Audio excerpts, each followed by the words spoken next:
Hi there, and welcome to My English Pages.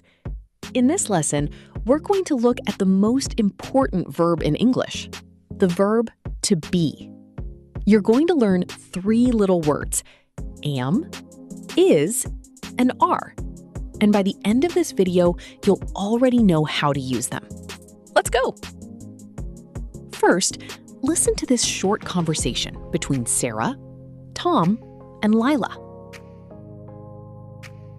Hi, I am Sarah. I am a new student here. Hi, Sarah. I'm Tom. Nice to meet you. This is my friend Lila.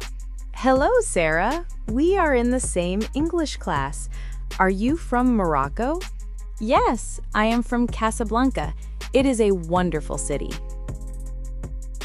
Did you notice the words am, is, and are?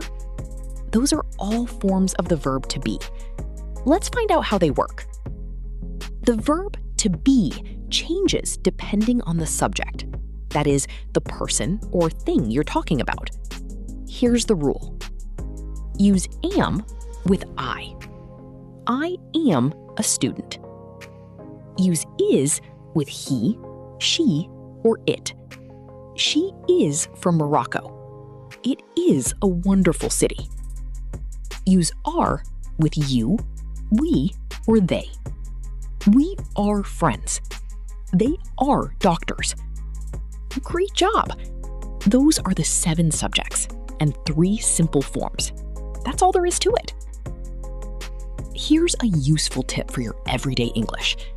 In spoken English, we usually use short forms called contractions.